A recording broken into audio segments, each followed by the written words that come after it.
Welcome, ladies and gentlemen. This is not only the Friday Ramblings, but this is the October Friday Ramblings. And just like last year, we are kicking off a series of Halloween-inspired, spooktacular rambling discussions. We're going to go from classic literature to modern video games and everything in between. Because that's how we roll, especially in October. So first up, we are, as I said, going to go to classic literature. Now, last year we discussed Edgar Allan Poe, who many consider the prototype of modern horror writers, and he has certainly inspired most of them, including in a few places Stephen King. However, this time we're going to go with somebody who did not write quite as extensively in horror, but still had a handful of spooky tales. And that is Robert Louis Stevenson. Now we are going to focus, like we did on Poe, on the spooky stories themselves and not so much get into the life and times of the man. There's certainly a lot of great information about Robert Louis Stevenson's life and the various books he wrote that were not so much Halloween adjacent. And I do encourage you to check all of them out because he is a wonderful writer. We are going to run down a couple real quick things about the man before we get to our story discussions. Alright, real quick, let me make sure I got my stats here right. Robert Louis Stevenson, born Robert Louis Balfour Stevenson, was born on November 13th, 1850, and died December 3rd, 1894.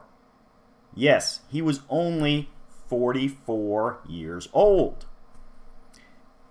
And he was, of course, of Scottish descent, having been born and educated in Edinburgh.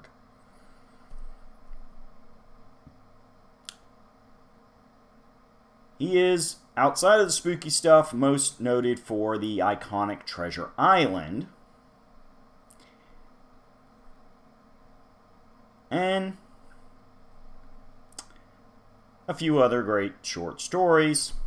But as I said, we're not going to get into his entire catalog. We are focusing on the spooky stuff.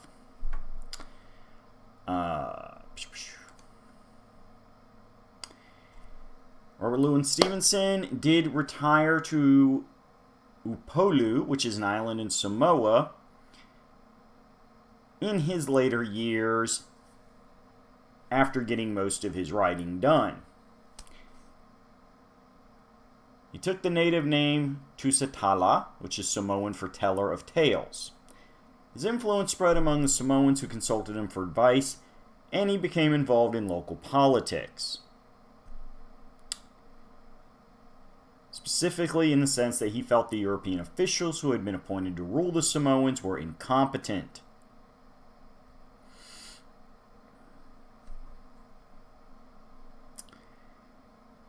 Eventually,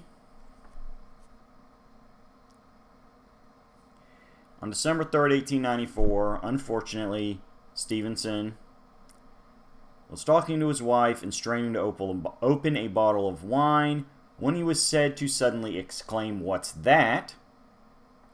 Asked his wife, "Does my face look strange?" and collapse. He died within a few hours by what is all but agreed upon by people as a cerebral hemorrhage.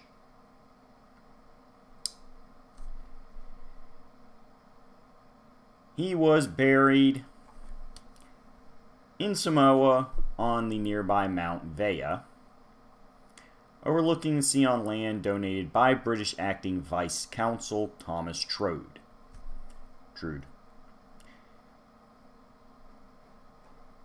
And again, for those of you who do not know, a cerebral hemorrhage, technically an intracerebral hemorrhage, aka cerebral bleed, is a type of intracranial bleed that occurs within the brain tissue or ventricles. Or, to put it simply, he started bleeding in his brain. That ain't good.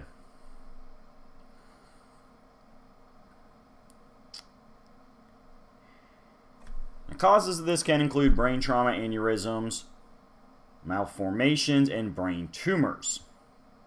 The largest risk factor for spontaneous bleeding are high blood pressure and amyloidosis, which is a group of diseases in which abnormal proteins build up in tissue. So,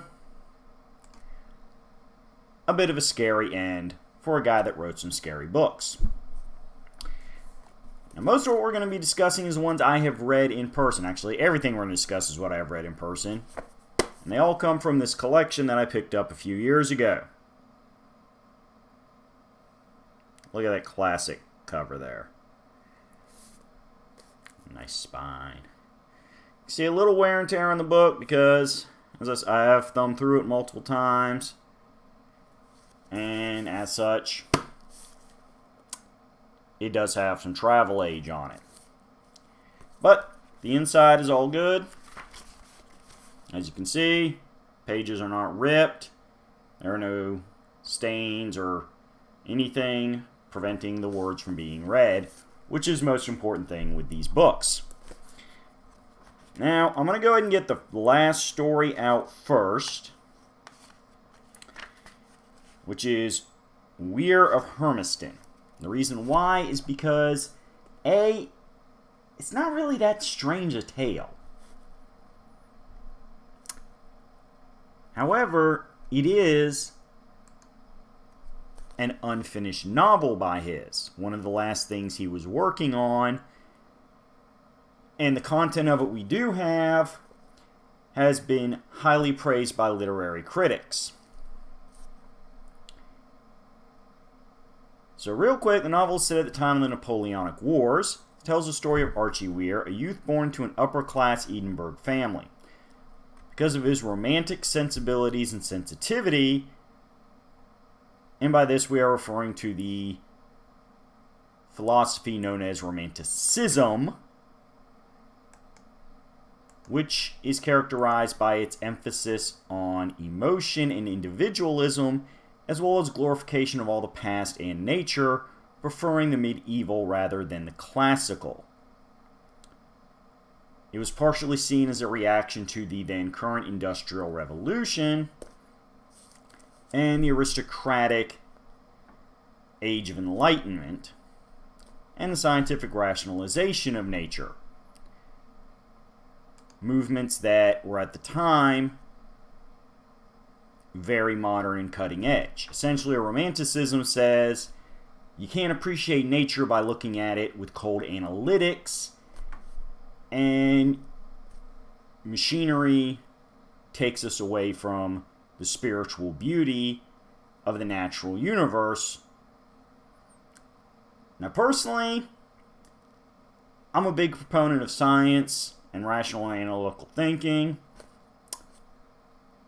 but I also believe Romanticism does have a lot going for it right, in that you do have to greatly appreciate what is a nature and how much it can keep us humble. Hence my love of sharks and the shark-obsessed videos we have done in the past. But getting back to Robert Louis Stevenson and Weir of Hermiston, we will discuss Romanticism another time.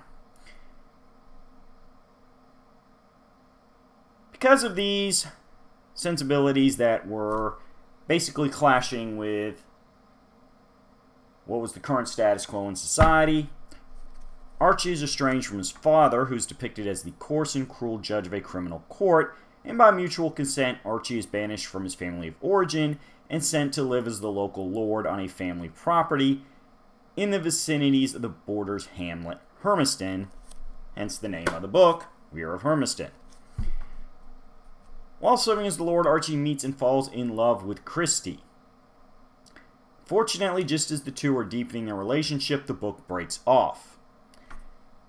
There have been people who have alleged to have found Stevenson's notes about where the book would go from there, including some murder of negative minded, jerky arch rivals. For the Hand of Christie, protective male siblings of Christie.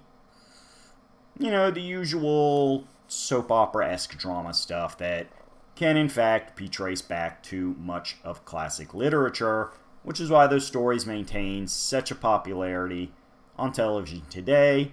They are stories that have always been with humanity. As I said, it doesn't really so much qualify for a strange tale, but since it is in this book, which inspired this blog story, I did want to touch on it. That's why we got it out the way first. The main story in here is, of course, Dr. Jekyll and Mr. Hyde, which along with Treasure Island is the iconic Robert Louis Stevenson story.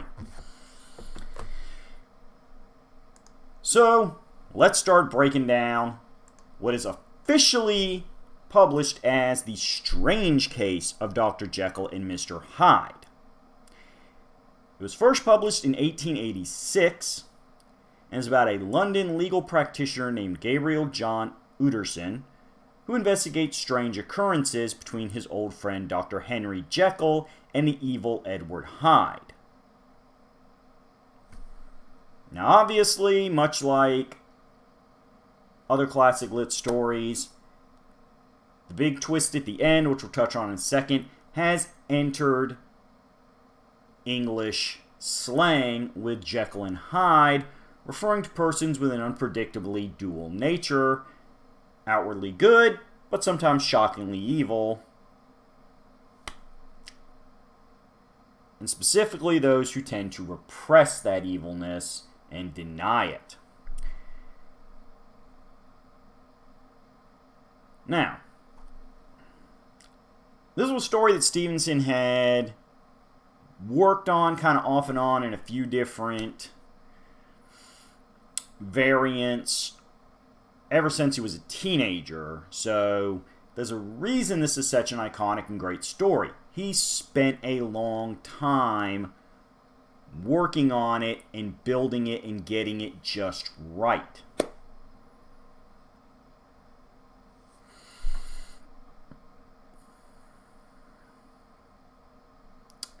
Now,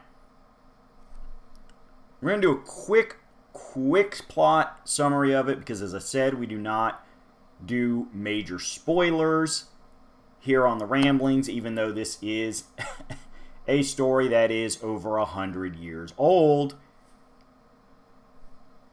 And while people may know the basic summary, they may, not know all the wonderful, wonderful little details that make it an iconic story, so I don't want to ruin those details for you. Gabriel John Utterson and his cousin Richard Enfield, while on their weekly walk around the neighborhood, discuss that they saw a sinister-looking man named Edward Hyde trample a young girl after accidentally bumping into her. This, in modern terms, would be basically assault and battery for nothing. Definitely not somebody you want to hang out with and think nice of in society. Enfield forced Hyde to pay £100 to avoid a scandal. Hyde brought them to the door of Dr. Henry Jekyll, who was a friend and client of Utterson, to provide the check, thus implying that this disreputable person, Edward Hyde, had some sort of acquaintance with Dr. Jekyll. And considering that £100 back in those days was not exactly a small sum, this made people really curious about what kind of relationship they would have, especially one kept secret from fellow friends. Utterson is further disturbed because Jekyll recently changes his will to make Hyde the sole beneficiary, causing gossip of blackmail. Jekyll, however, dismisses any of these fears and claims that he can be rid of Hyde when he wants, and for Utterson to drop the matter. However, as time goes on, we see Hyde continue to commit acts of violence, including against Sir Danvers Carew, another one of Utterson's clients, beating the man to death.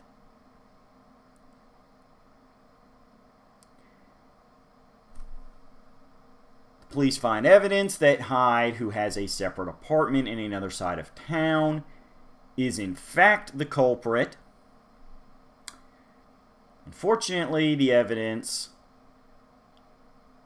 for those who know Dr. Jekyll very closely as Utterson does, also points to Jekyll still being deeply involved with Hyde and potentially these acts of violence.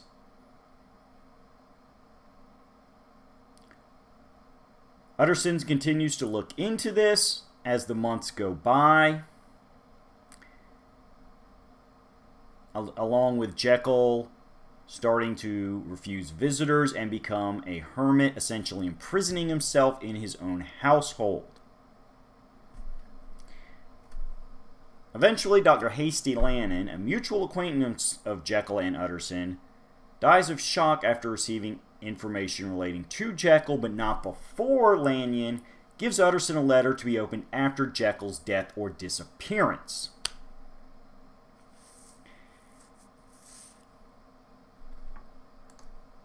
After this, they see Jekyll sitting in his house, but next to an open window, and Utterson and Enfield attempt to engage him in conversation. However, Jekyll cuts it very short, seemingly angry at his friends for wanting to be his friends. This all leads to a major revelation when push comes to shove, and thanks to breaking into Jekyll's house,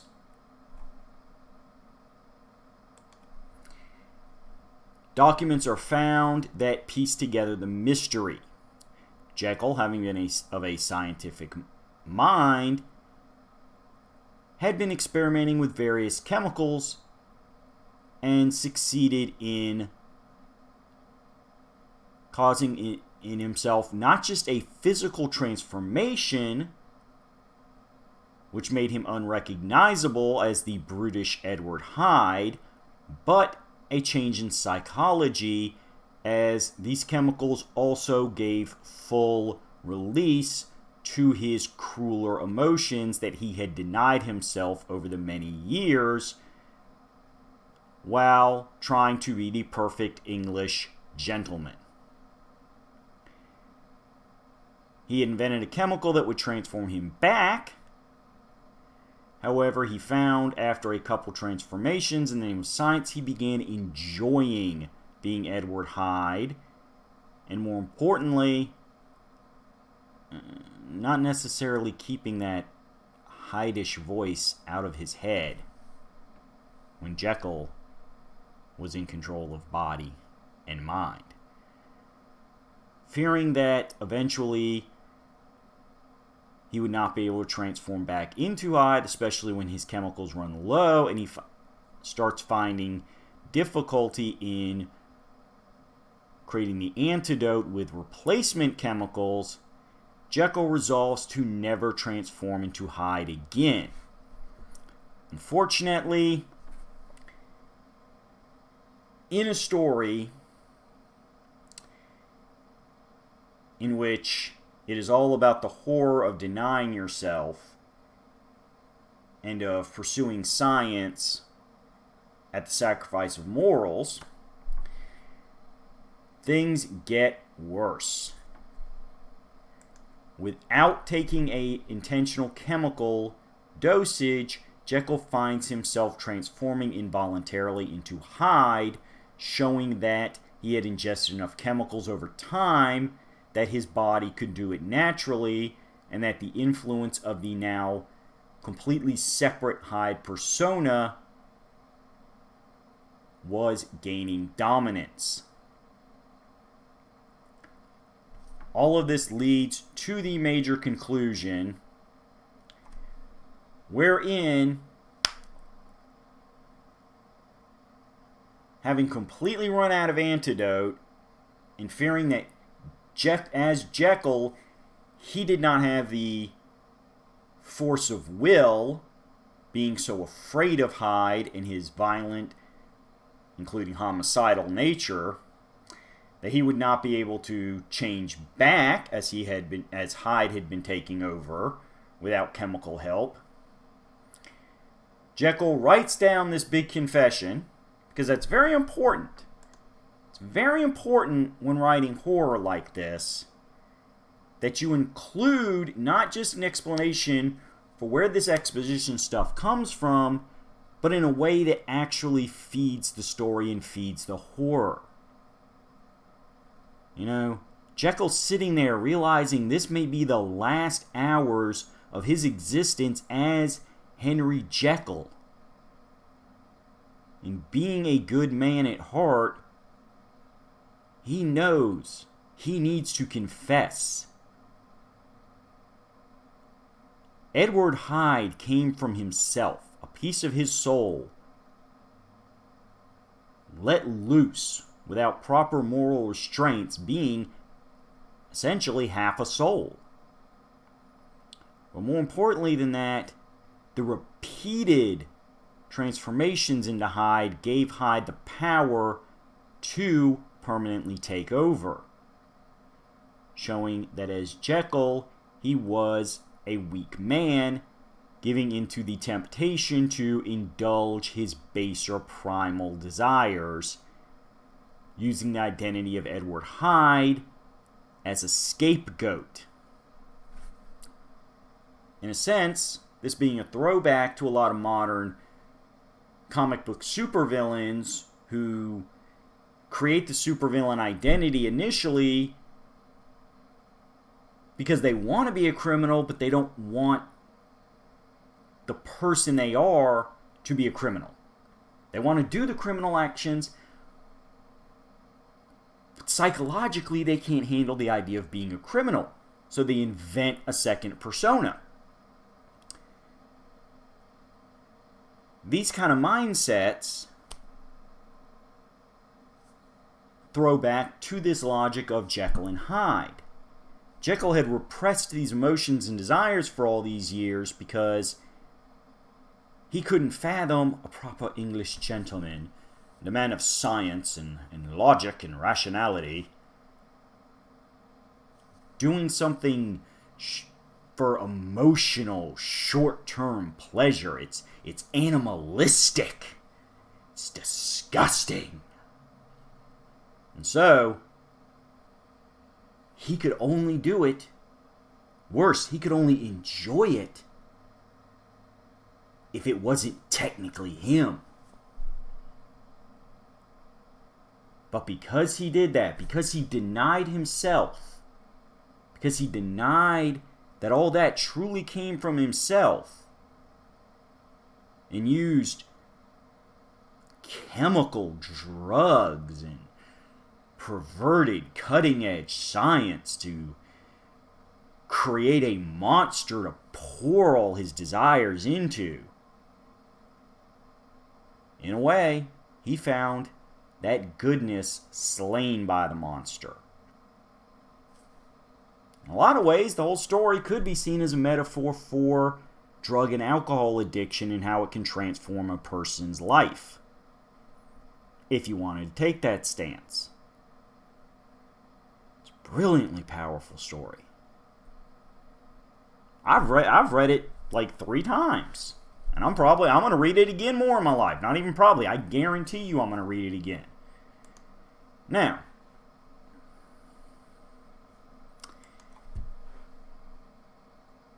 the key to the story, and what really makes it horrifying, besides seeing through the eyes of his friends the breakdown of Henry Jekyll, is that the whole story ends with his friend Utterson reading the confession.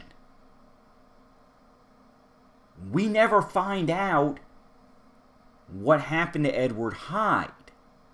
Was he captured and held legally liable for the crimes he committed? Did he escape England and go live somewhere in isolation, being this destructive, lustful brute of a man for years until he eventually died of natural causes?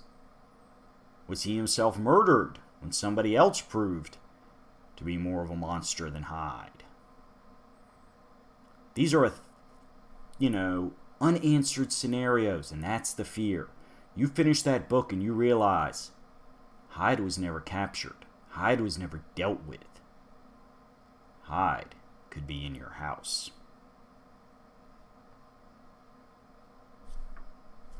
So there you go.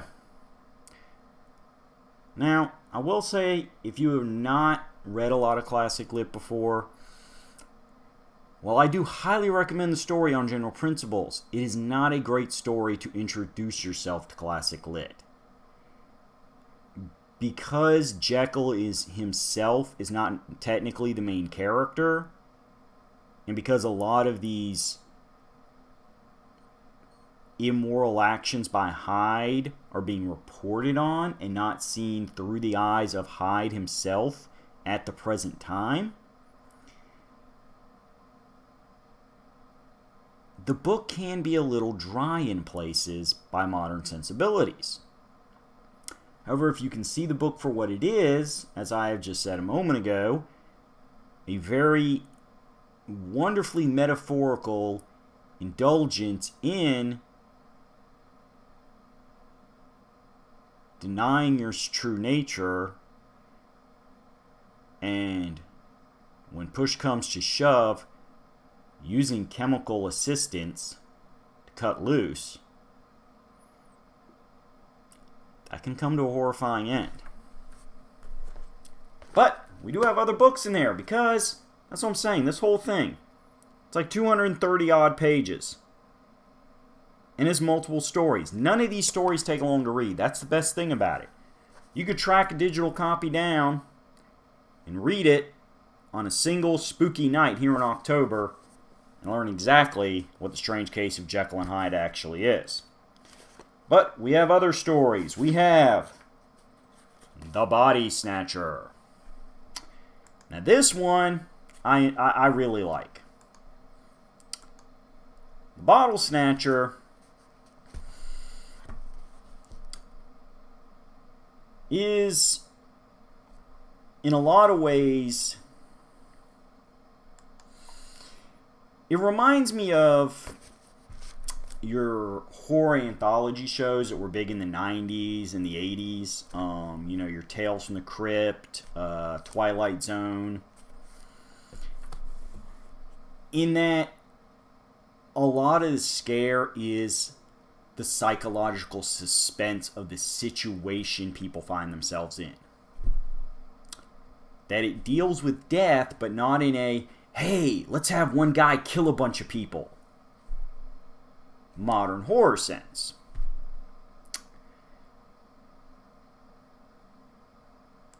So, real quick.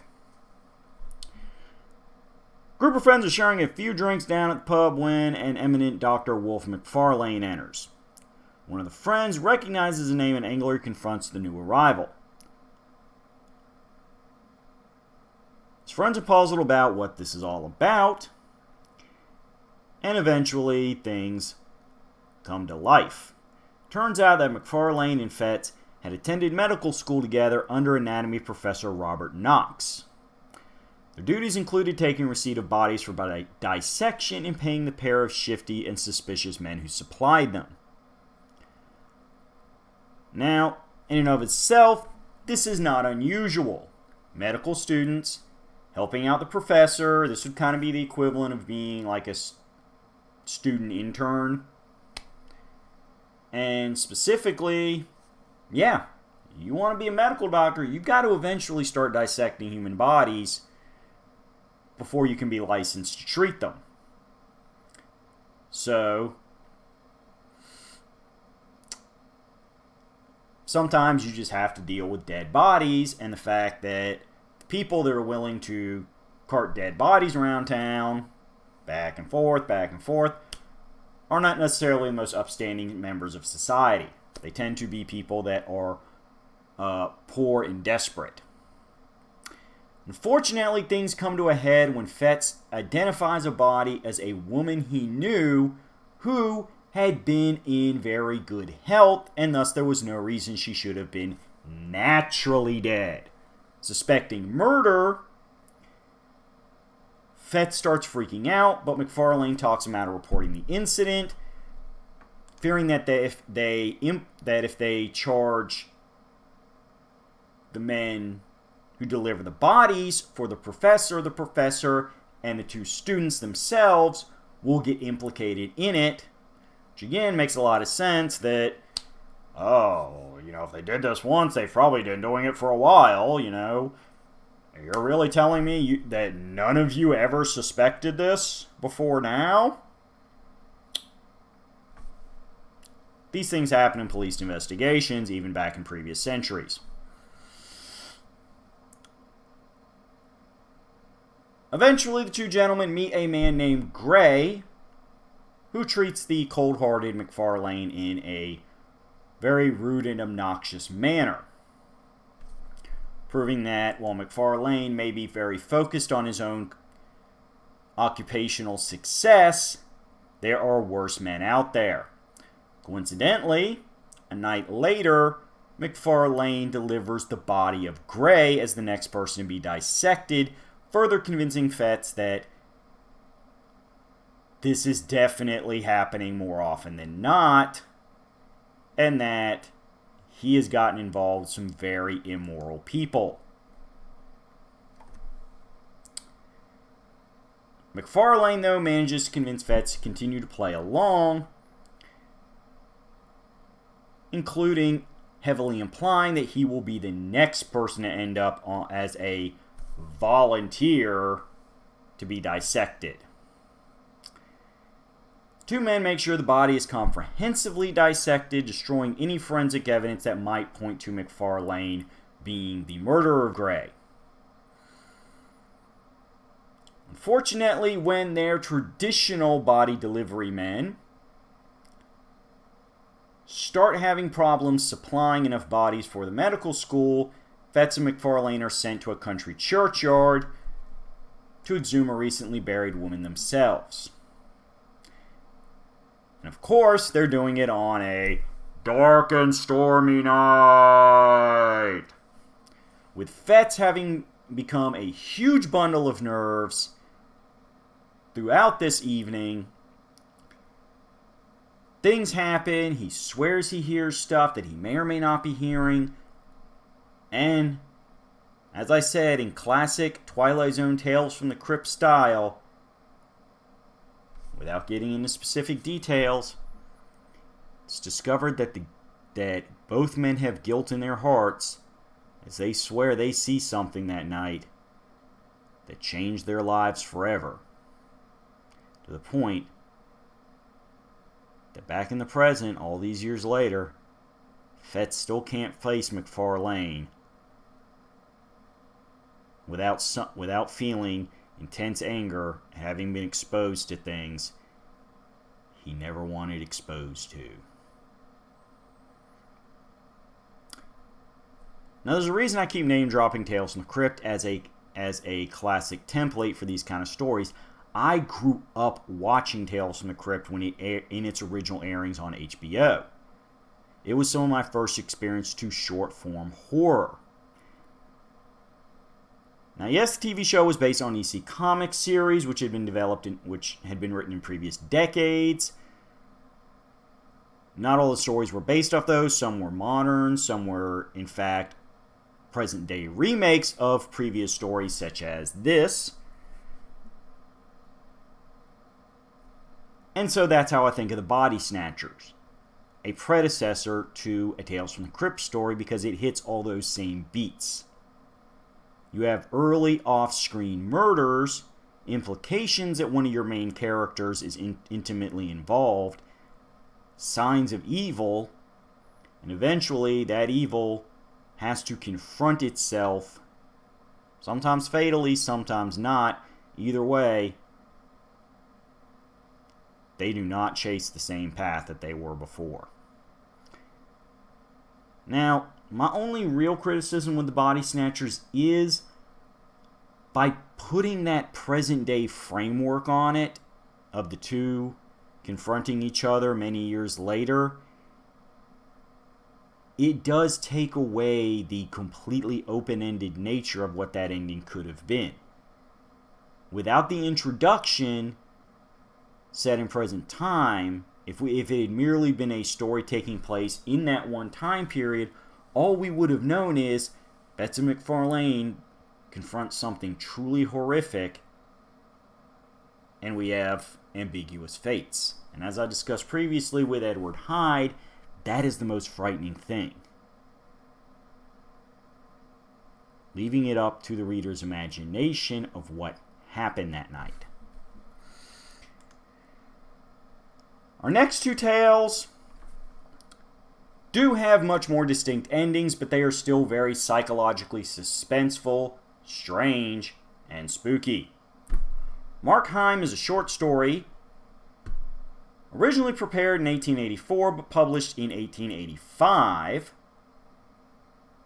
The story has been republished several times over as it is a great story. It is very simplistic in its nature, and you can definitely see in this one the kind of horror that would also show up in Edgar Allan Poe and later modern psychological terror writers.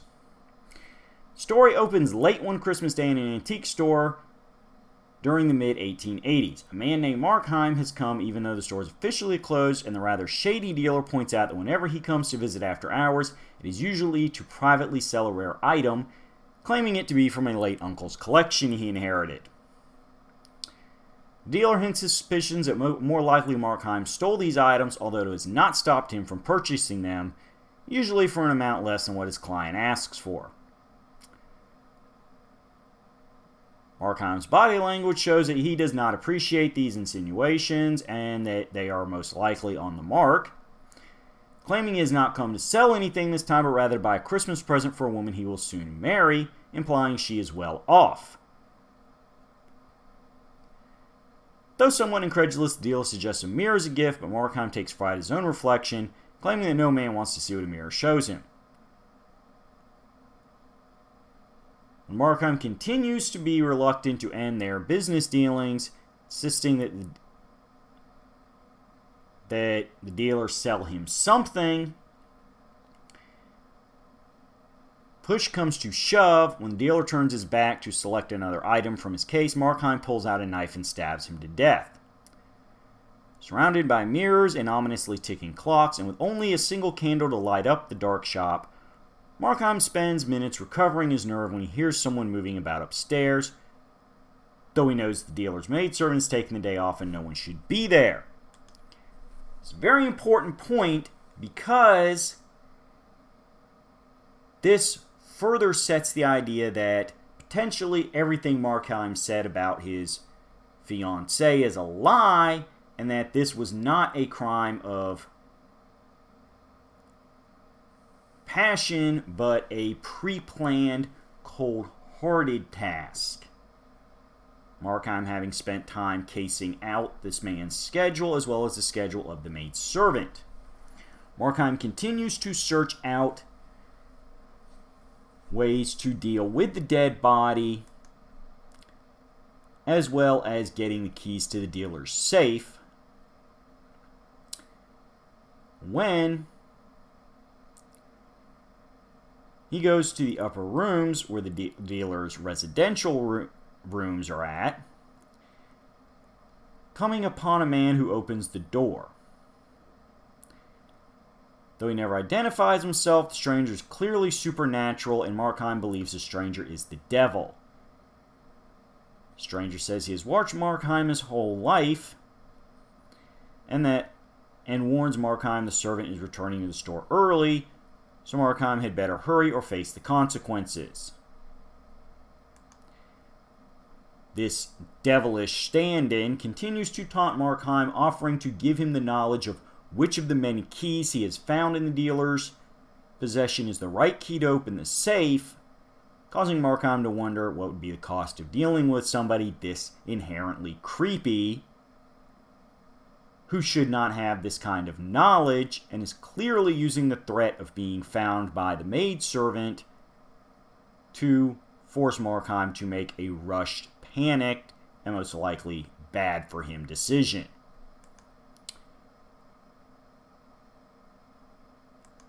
As the two go back and forth, Markheim insists on justifying his actions across his whole life to the stranger, further showing that Markheim knows he is a sinner, knows he has done wrong,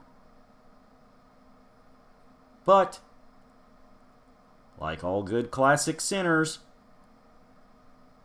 wants to place the victimhood blame on everybody but himself. Eventually, though, as Markheim continues to look back upon his life and not make a very efficient job of getting the safe's contents, the maidservant returns, the stranger advising Markheim entice her in before killing her and having the whole night to ransack the house, pushing Markheim to the edge, declaring that he has no love for good, but that he will not indulge in what is truly pure evil, killing people unnecessarily.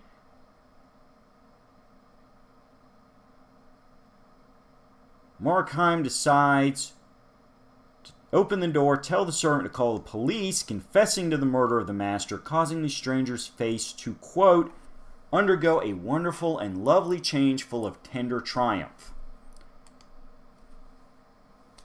Now, well, obviously, it is heavily implied Markheim will go to jail and face his crime, at least his latest crime, if not the crimes of his earlier life. The fact that the stranger does go through a beauteous transformation at the end leads to a certain interpretation of things. Was he really the devil? Or was he Markheim's own conscience? Originally corrupted because he knew that only true fear would cause a man who had lived so much of his life in denial and rationalization to face the truth, only to become beautiful when the sins were confessed and Markheim had truly decided that there were limits to what horrendous deeds he would do in life, leading to the potential for honest reform. Or was it a supernatural being from up above instead of down below? Interpret it how you want. However, it is clear that this story is a major psychological mind trip as we go deep into the mindset of somebody who is a career criminal and finds himself having pushed the envelope a little farther and now has to decide for himself, is he going to continue to spiral downward or pull himself up before he drowns in those dark waters? An excellent story, but I have saved the best for last. Well, Jekyll and Hyde is iconic. For my personal style, a story that's going to mess with your head and keep you up, pondering what you would do in those situations, and what kind of human being could make the decisions made by the various characters in this story, and where the true lines of morality lie. Can a wicked man do good? If a good man commits crimes, is it as bad? We come upon The Bottle Imp. Bottle Imp was written in 1891 and has been found in a couple different collections as well as being initially published on its own. In it, Kui, a poor native Hawaiian, buys a strange, unbreakable bottle from a sad, elderly gentleman who credits the bottle with his fortune. He promises that an imp residing in the bottle will also grant Kui his every desire. Of course, when dealing with supernatural beings granting desires, there is a catch. The bottle must be sold for cash at a loss, as in for less than its owner originally paid, and cannot be thrown or given away, or else it will magically return to the owner. All of these rules must be explained by each seller to each purchaser, making sure that the seller does not engage in chicanery and deceit to lose the bottle. If the owner of a bottle dies without having sold it in the prescribed manner, that person's soul will burn for eternity in hell. The bottle was said to have been brought to earth by the devil and first purchased by Prester John for millions. The sad elderly gentleman claims that the bottle has also been owned by Napoleon and Captain James Cook, and that is the secret to their great success. By the time of the story, the price has diminished to $50.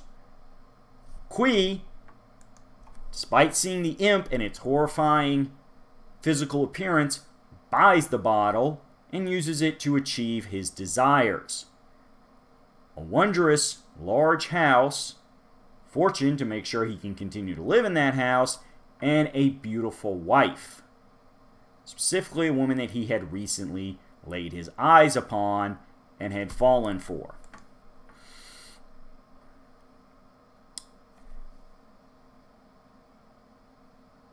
However, Kui does need to test the rules, tries to sell it for more than he paid, and abandoning it. However, as this elderly gentleman said, these do not work.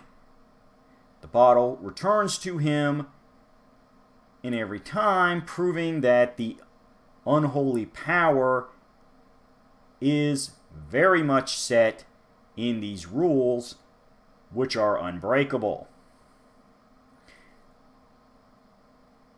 Unfortunately, as with these kind of wish-granting demonic beings, not all his wishes are granted in purely benevolent nature. In order to get the money to have the house of his dreams and to continue living in there, Kui's beloved uncles and cousins are killed in a boating accident, leaving Kui to be the one to inherit all that money.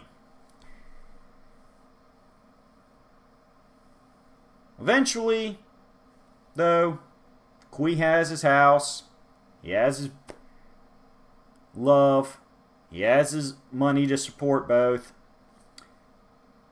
Everything seems good. Except when it's time to consummate that marriage,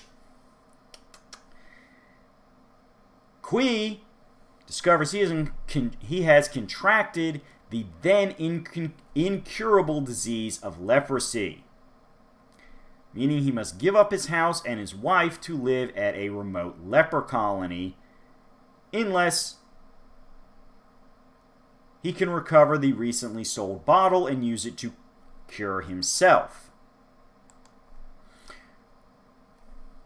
So Kui goes on a quest to track down the bottle, tracing it through multiple buyers, eventually finding it in Honolulu. But by this point, he has only paid 2 cents for it. Therefore, if Kui buys it, he will not be able to resell it. Kui buys the bottle anyway for the price of 1 cent, cures himself of the leprosy, but now he cannot enjoy his marriage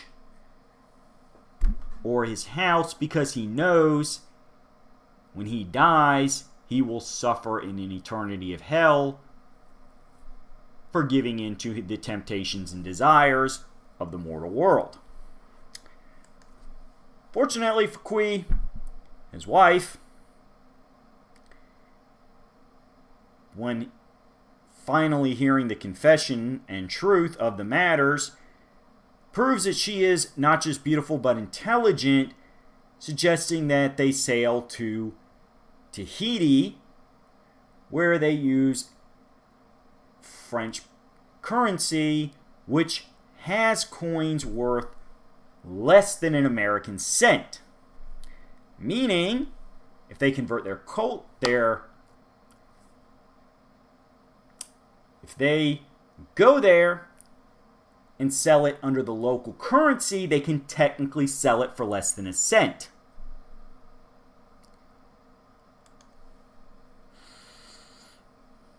Unfortunately, the suspicious and superstitious natives will not touch the cursed bottle. The wife finally decides to make the supreme sacrifice to save her beloved husband.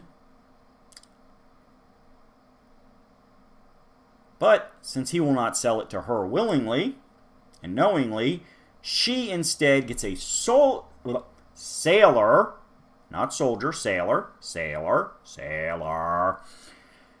to buy the bottle for 4/5 of a cent, 4 centimes being the lowest currency in French Polynesia, with the understanding that she will secretly buy it back for 3. Unfortunately,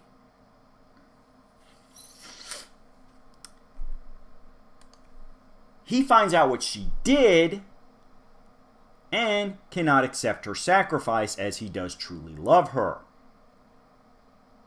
Desperate and knowing she will not sell it back to him,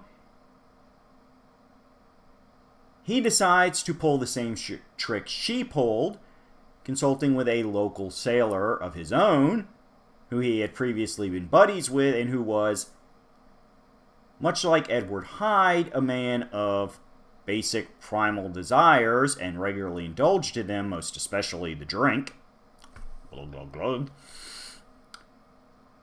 Telling this sailor that if he buys it for 2 centimes, Qui will buy it back for 1. The sailor buys it off the wife for 2 centimes and then declares, "Screw it, bro, I'm gonna keep it." Qui confronts him, pointing out, "Dude, I explained this to you. You will burn in hell for all eternity if you do not sell the bottle to anybody for 1 centime."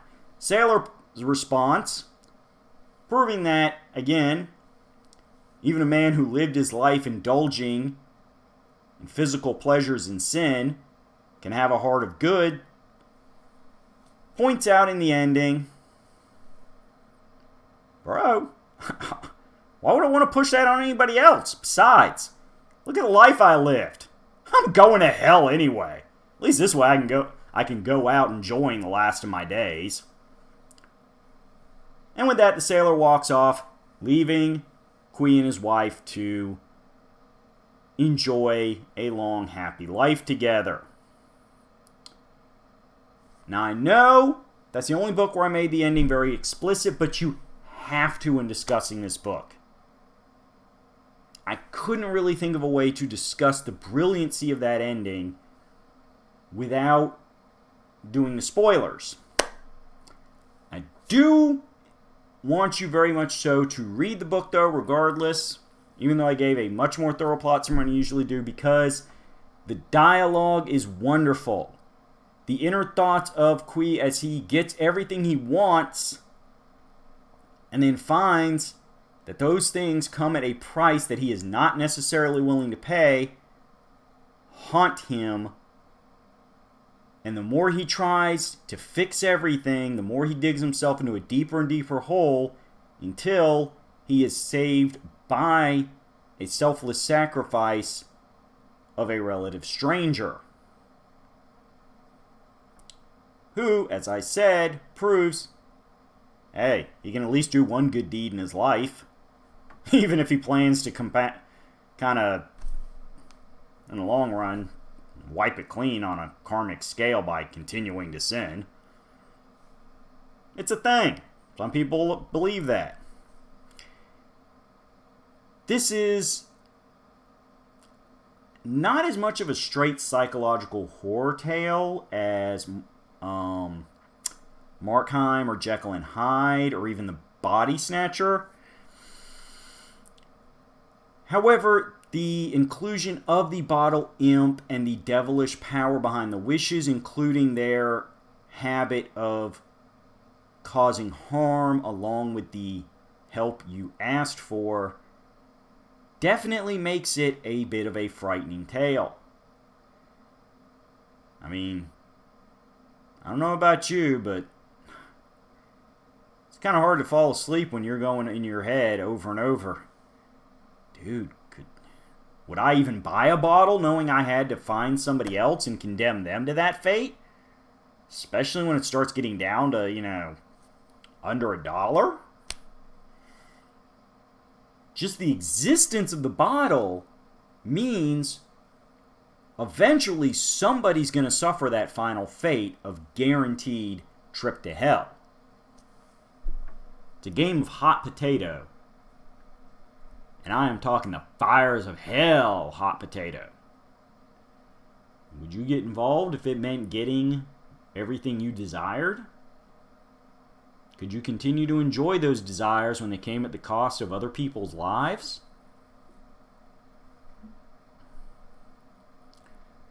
These are questions that will definitely keep you up at night, one way or the other. It is a tale of moral principles, philosophies, and, like pretty much everything we've discussed with Robert Louis Stevenson, temptation. Because temptation is a hell of a sin, and it can lead to a lot of horrifying things. For now, though, we've gone long in this video. This has been the longest rambling I've done in a while, but we're discussing several stories. We had to discuss the man behind the stories a little bit. So, I appreciate everybody that stood with me throughout this entire video. If you can't find this exact book, find another collection. Definitely read Jekyll and Hyde. Everybody knows the story. The characters have appeared in one crazy form or another in a lot of television and movie and comics over the years. So it's really fascinating to see the original version of them. If you can find a collection that includes the Body Snatcher and the Bottle Imp especially, go for it. They're wonderful stories. They're not that many pages, all things considered. So they are quick reads. Perfect thing for a spooky night in October. And for now, all I'm going to say is, we got 4 more Fridays to ramble and celebrate. And that doesn't even count Halloween itself, because that's on a Saturday. So that means you get 4 more doses of this kind of spooky pop culture partying. I'll see you in 7 days. I'll bring the scares. And you try to lock your doors, just in case Edward Hyde comes knocking.